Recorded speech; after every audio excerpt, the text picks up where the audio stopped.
I think that the internet is going to be one of the major forces for reducing the role of government. The one thing that's missing, but that will soon be developed, is a reliable e-cash, a method whereby on the internet you can transfer funds from A to B without A knowing B or B knowing A.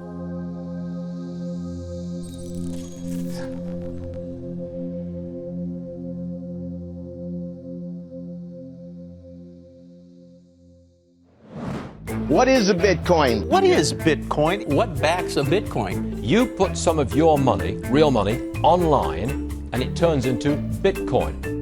I don't even know why we call them coins, except that they call it coins in the name. I think Bitcoin has turned into a massive multiplayer online game where speculators are trying to out-speculate each other. Is it a means of exchange or an asset class? I see you taking my real dollars, and then you give me virtual money in return.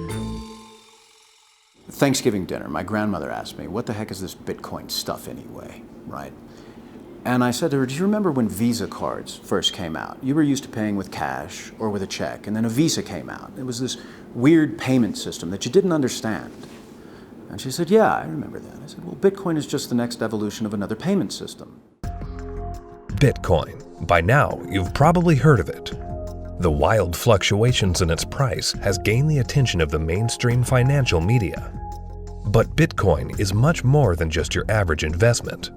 Beneath all the hype and hysteria lies what could be the most important technology of our lifetimes. So what exactly is it? To fully appreciate the characteristics that make Bitcoin a potentially world-changing technology, we first need to understand what money is.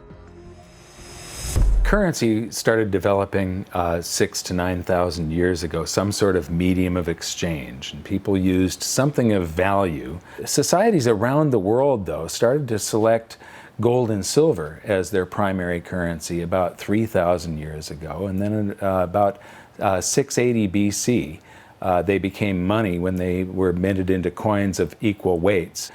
Governments started creating representative currencies where you deposit your gold and silver, or they have gold and silver in the treasury and they come out with notes that are basically a claim check on the gold. So they're supposed to be as good as gold because you can always convert them into gold. Throughout history, precious metals were chosen as money, not through government decree, but because of their unique features. Gold is rare, easily recognizable, portable, durable, and divisible. Above all, because gold is difficult to find and labor-intensive to mine, refine, and mint, it has always been perceived as a store of value.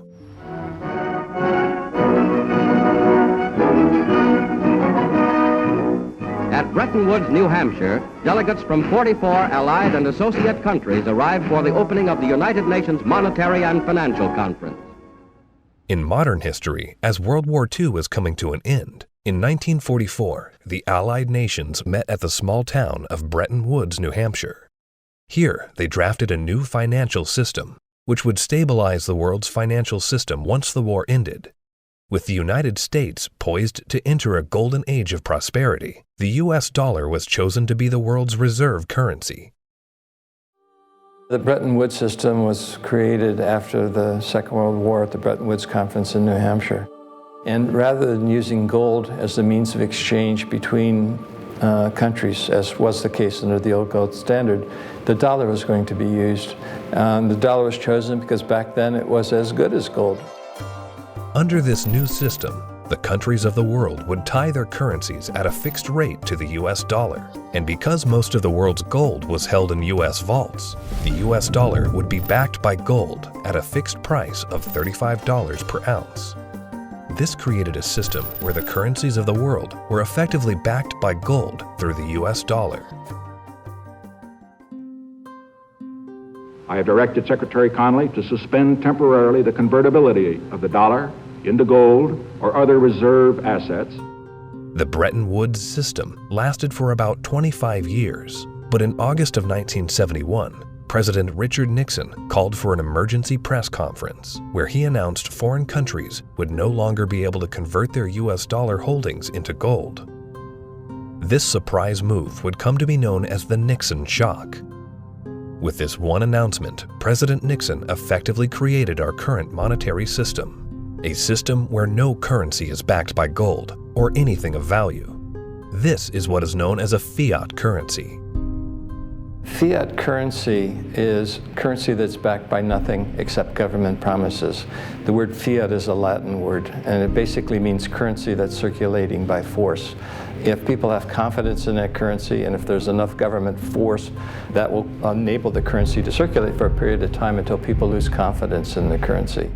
Money is a medium of exchange, and the way it has evolved is that it's always something of intrinsic value until the modern age, when the politicians say, well, we don't need anything of intrinsic value anymore. All we need is political decree. We can say this is money, this piece of paper is money. Now money has a new characteristic, but underneath it all, there's this same concept in place that nobody ever seems to challenge, and that is that governments have a right to declare something of no value to be money, and you must accept it. That's really the problem, and it's still the problem today. Without anything tangible backing the currencies we use today, governments around the world have been able to issue unlimited amounts of new currency without restraint. And with the advent of the digital age, currencies around the world are now digits in a global banking database. So what is Bitcoin? Well, simply put, it's a digital currency, much like the electronic currency we use today. But it's also the payment network which facilitates the transfer of this new digital currency from one person to another. Bitcoin's a new internet protocol that enables the transmission of value over a communications channel. You can think of it like being able to send a gold coin as easily as you send an email. You can send any amount of money to anyone in the world, anytime, can't be seized, can't be confiscated, can't be frozen. Very useful technology. So Bitcoin is a digital currency and it is a payment system. So it's a payment system in the same way that bank networks are, or PayPal. Those are all payment systems. But it's also a currency. So PayPal and banks use the dollar as their currency. The Bitcoin payment system uses Bitcoins as its currency. So they both have the same name. What is your opinion of disruptive digital currencies such as Bitcoin? If you're looking for the idea that a currency doesn't really have to be something physical, it can be something that's virtual, that's the system we already have. You know, and if you want it to be, I want a way to make payments electronically, that's, you know, credit cards. I mean, so exactly what it is that this thing is supposed to be doing that we don't already mostly do. Bitcoin is different from other fiat currencies in a couple ways, but not the way people think. So most people think it's different because it is a digital currency, but fiat currencies are also digital, right? So the dollar is a digital currency, the euro is a digital currency. They're all just ones and zeros in the banks of the world. So it's not that Bitcoin is digital that makes it unique. It's unique in that it cannot be created out of thin air. So dollars, euros, yen, these can all be created out of thin air by people who have permission to do so, which is generally a central bank. Bitcoin has no ability to create it out of thin air, so it is a scarce digital asset. Unlike the banking system we currently use, where bureaucrats meet behind closed doors and determine and regulate the supply of new currency, mathematics and cryptography are used to regulate the creation of new bitcoins. The Bitcoin network is decentralized, meaning that instead of transactions and account balances being stored on a central computer or database, Bitcoin's ledger of accounts, more commonly known as the blockchain, is distributed across tens of thousands of computers around the world. There's something called Napster. We all remember Napster. We could download music and movies from Napster, but after a while it got so big and popular, the government came in, shut it down because of copyright infringements. No more Napster, right? So then somebody created something called the BitTorrent network. What's this? This is a software people run on their computers that allows people to file share. So if you run the software, you can go to things like Pirate Bay or Views or BT Junkie, and you can download any music or any movies you want, and they can't stop it because it's not a centralized location. Well, Bitcoin is the currency that runs on the BitTorrent network. Why was gold and silver considered money for the last 4,000 years is because it took work and effort to make that nice, beautiful coin. They had to dig it out of the ground and refine it, and the crucibles and the furnaces, and stamp it into a nice, beautiful coin. And that took work. So you didn't have to trust anybody that they were going to work for you. The work was already done. Well, Bitcoin, proof of work, is the same thing, right? You have to hash away and solve all these math problems. You have to have the chips and the electricity and yada, yada, yada to create a Bitcoin. It would cost today about $800 to make a Bitcoin. I believe that Bitcoin has multiple levels of intrinsic value. The properties like being unconfiscatable, properties like this censorship-resistant value transfer that no one can stop you from sending. More importantly, what gives it intrinsic value is the productive capacity and the brain power of some of the brightest developers in the world that have chosen to work on this open source protocol.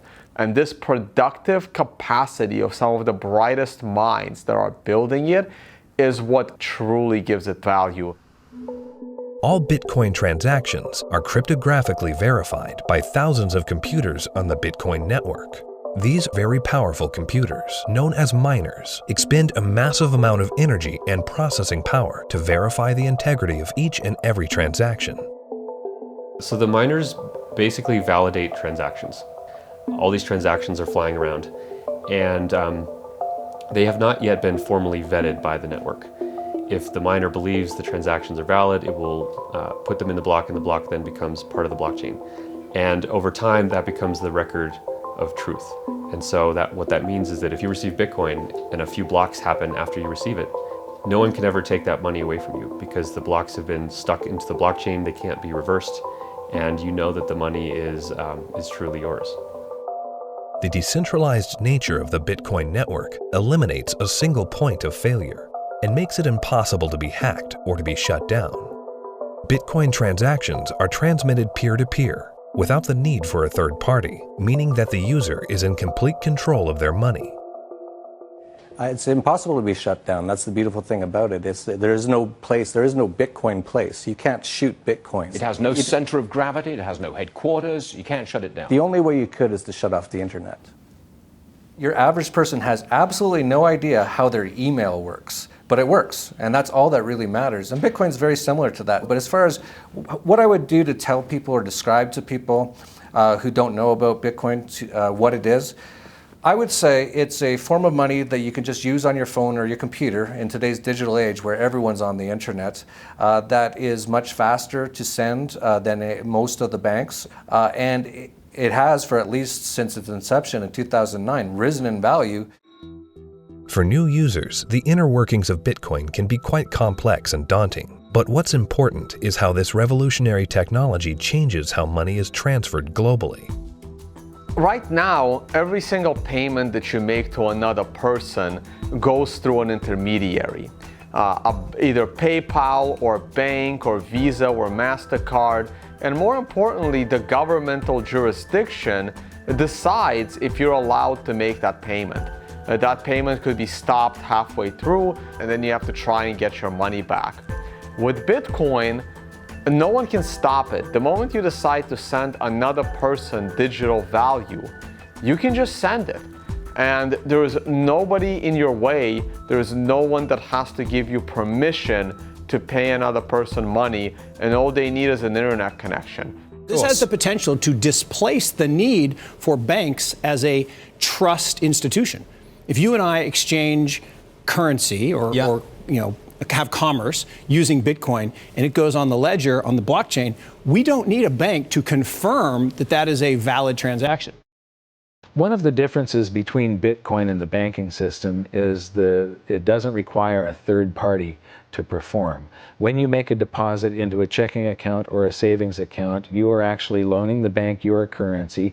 They now have title to it, and they have a liability on their books to pay you back one day, but they get to do anything they want with it. And you have this intermediary, this third party, counterparty that has to perform for you to be able to get your currency back. Cryptocurrencies invert the power structure. It isn't a few people at the top controlling a whole bunch of people at the bottom. The power goes to the individual. In the same way that the internet flattened access to information and allowed anyone in the world with an internet connection to learn basically anything they wanted to know and to communicate with anyone else on Earth.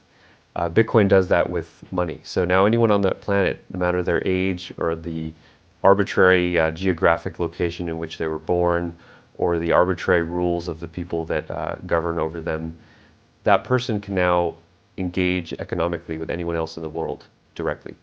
And that's profoundly powerful. You do not need a bank account to interact with Bitcoin. You do not need a bank account now to receive an honest payment from someone else in the world and know that the money is legitimate and good and can't be rescinded. So money now can't be censored. Any two people can send it between each other through Bitcoin. Cryptocurrency Bitcoin has once again defied naysayers by spiking above $18,000 at one point today. Bitcoin hits a new high. We had this incredible run up in the fall going into the holidays, and then we've seen a pretty big pullback. This is a 30% loss on the week and a 50% loss on the year. The past year has seen the price of Bitcoin rise and fall in dramatic fashion, getting the attention of Wall Street and the investment community. Bitcoin is now seen by the public as a speculative asset class that can be traded, but the core fundamentals of this important technology cannot be overlooked. The use of Bitcoin is particularly vital in the developing world, where billions of people are without basic banking services. People who see the price all the time, especially in advanced societies, they focus more on the price and they think that Bitcoin is an investment solely and that it goes up and down like a stock based on news and expectations. But the fact is, probably there's more people in these kind of third economies. They don't own a lot, but they own it, and they own it because they need it. Not because they expect to get rich or hope to get rich, because they need to protect themselves against both destroyed fiat currencies and against capital controls. So when people think of it as an investment, they have to realize that the reason that Bitcoin's so exciting is because it's a future money for the world, not because it's something that could become a great investment. It just so happens to be that both can be accomplished at the same time. One of the great powers of whether it's Bitcoin or any other cryptocurrencies, if we can figure out how to scale the technology, we can solve a lot of problems in the financial system. We can transact with each other globally at very low cost and very efficiently. And there's tremendous market power in that. Has nothing to do with anyone in the financial system. People want to be able to communicate and transact with each other simply and quickly, and the hunger to do that is enormous. Today, Bitcoin is seen as a financial asset, but as the technology develops, the blockchain that powers Bitcoin may be used to verify transactions other than the transfer of money. Each Bitcoin is divisible into 100 millionth of a Bitcoin, called a Satoshi. These tiny fractions of a Bitcoin can be programmed to represent assets other than money.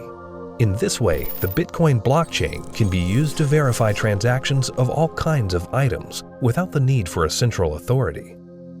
The Bitcoin blockchain is a tremendous technological innovation that enables distributed consensus.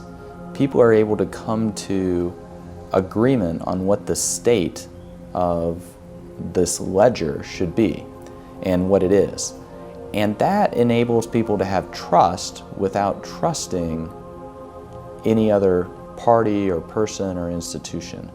So anywhere we need to have trust, where we need to be able to verify what is the true and correct state of something, that has an application to be put on the Bitcoin blockchain. For 6,000 years of recorded history, we've always had this problem when we want to engage in consensual exchange. That is, if we're strangers, can I trust you? And what's happening with Bitcoin and the blockchain, the technology that powers Bitcoin, is it is now possible for us to have trustworthy exchange without those third parties. The trust is built in through the cryptography. That guarantees the exchange of value. Well, that means that there's this technology that is as disruptive as the internet was to publishing. But this is disruptive to these 100 different institutions that really are the glue that pull society together. You know, everything from as mundane as notary publics to the land titling, to coining money, to voting. all kinds of these things are going to be recreated in the blockchain in a way that we will finally be able to fully trust. But what that means is what we've seen technology do to lots of private industries is now going to start doing to government function. The thing for me is understanding the implications of what this is. You can take 100 million bits of a Bitcoin, each bit is called a Satoshi, right? And you can program that to be anything of value. It can represent titles to automobiles or real estate or diamonds or gold or votes in elections. Anything of value can now be digitized and tokenized, put up on the blockchain, and transacted, can be sent across the internet without having to go through a trusted third party. I think the blockchain and Bitcoin is going to change the world. I think it's going to change everything in terms of protecting people's identities, allowing people to own property. Bitcoin's for the 2 billion people that don't have bank accounts, the 5 billion people that can't prove they exist. They don't have title to real estate and stuff. That's what Bitcoin's going to change the most for those people, is because, you know, they're going to jump from the third world to the first world. It's really going to revolutionize Latin America, Africa, Southeast Asia, where people can finally now own real estate. We can have a transparent election that can't be hacked. Imagine. That's going to change the world in and of itself. Tempers are beginning to flare. These people have already been in queue for more than 3 hours now. Carrying currency notes, the government suddenly banned on Tuesday night. Because anyone can start using Bitcoin by simply installing an app on their phone, Bitcoin can be used by the developing world to protect their wealth from unstable currencies and government control.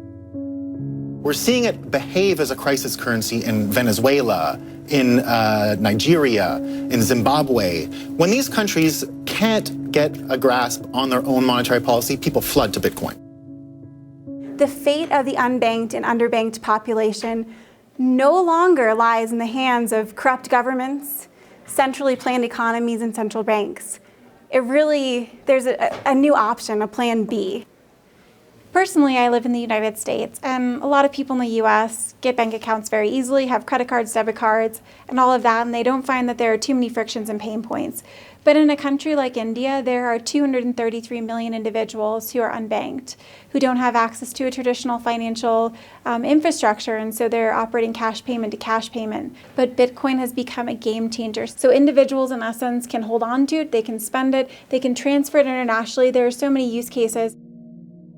Currently, Bitcoin transactions can sometimes carry a significant fee, making it unsuitable for use for small transactions. But Bitcoin is programmable money, meaning that new layers and technologies can be integrated into it. In the near future, one such development, called the Lightning Network, will help reduce the cost of Bitcoin transactions. At the moment, Bitcoin is actually suffering from being too popular. One of the challenges that Bitcoin has is every transaction needs computational power to process. So at the moment, Bitcoin can settle about 4 to 7 transactions a second. And in the future, each of those 4 to 7 transactions a second can contain 1 million transactions within it. And that's what the second layer and Lightning is trying to do. It will just make it so much more efficient and so much cheaper for the average person. The integration of the Lightning Network into the Bitcoin protocol will scale Bitcoin into a fast, cheap, and efficient payment system. Once implemented, this will have enormous implications for the developing world. One of the stumbling blocks to doing international business is the payment system. And to be honest, if you're taking credit cards from some countries, those countries are so associated with fraud that your rates on all credit cards you take just become astronomical, and it becomes prohibitive. Something like 33% of the credit card transactions coming out of Africa are fraudulent. So nobody wants to take business from Africa. It's just too risky. With Bitcoin, you know the funds are good. So as a merchant, yeah, pay with Bitcoin. I'll sell anything you want, that's legal to Africa. That has tremendous implications, to be able to get access to these types of products and services so seamlessly. And then they're able to start having property rights. And property rights is really what's going to help lift them up out of poverty. closer to home, in today's digital world, governments have started to phase out cash, replacing it with digital currency. In this environment where concerns over personal privacy are very real, Bitcoin provides monetary sovereignty outside the control of government policy. When you have a situation where the government is trying to control, they don't want people to have the means of hiding anything from them. Not just from a tax standpoint, they want to know what everyone's doing in Big Brother fashion. So, the way that I look at Bitcoin is it's the ultimate monetary weapon that the people have never had in history. Every government in the world wants to go cashless. One of the reasons is that in a cashless society, you are not able to exit the banking system. When people panic, they run to the ATM machines, they run to the bank and they withdraw money. The other thing is the governments are starting to run out of money, and governments don't build anything. They just use other people's money. So they are treating everyone as a tax evader. I believe the main reason why Bitcoin is so popular and important is not because of its finite supply and being gold. It's because of anti-money laundering laws preventing people from doing what they want with their money. One of the main functions of government is to create currency. And Bitcoin is successful only because of its potential for circumvention, lack of oversight. So it seems to me it ought to be outlawed.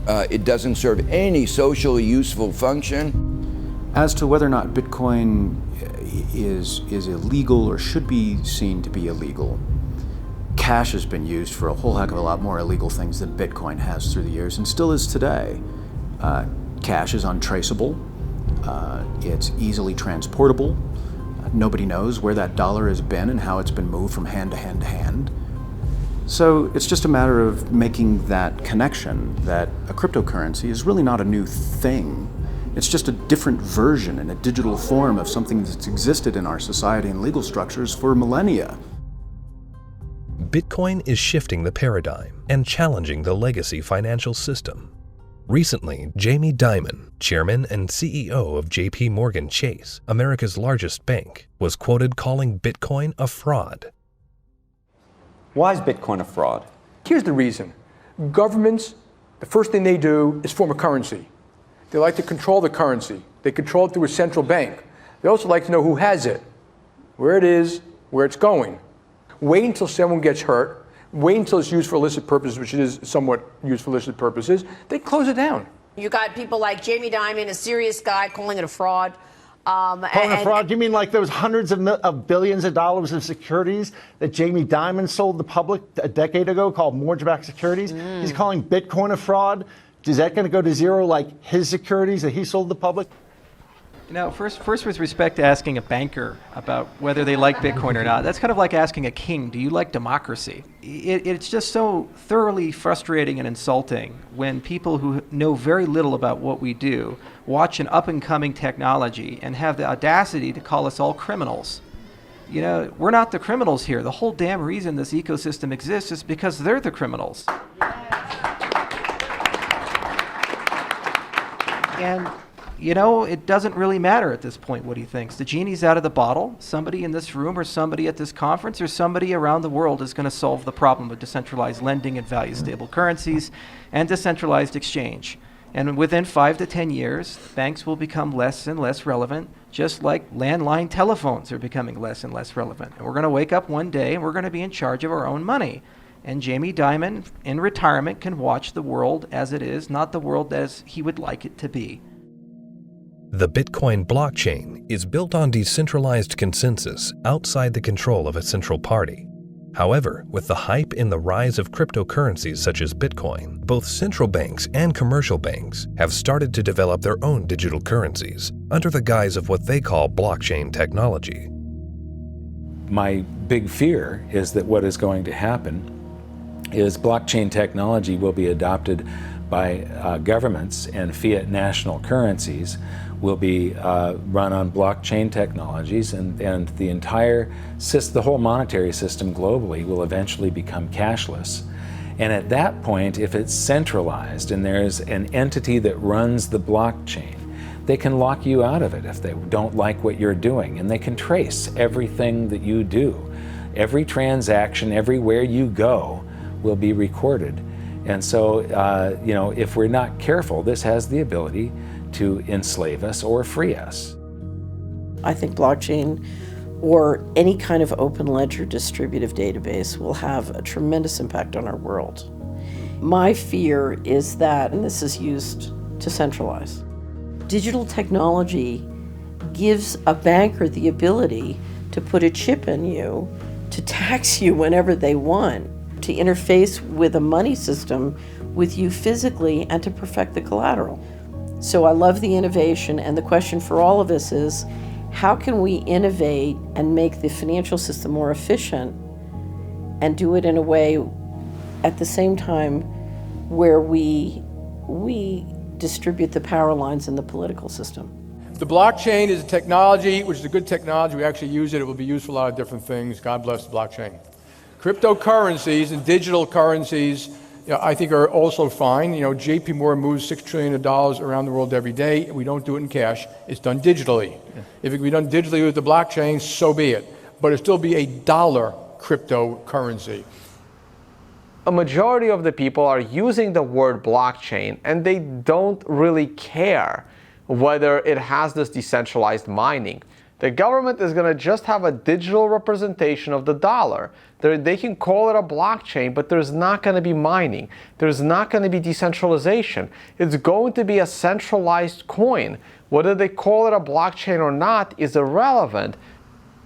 The whole purpose of a blockchain is to remove control from a central party.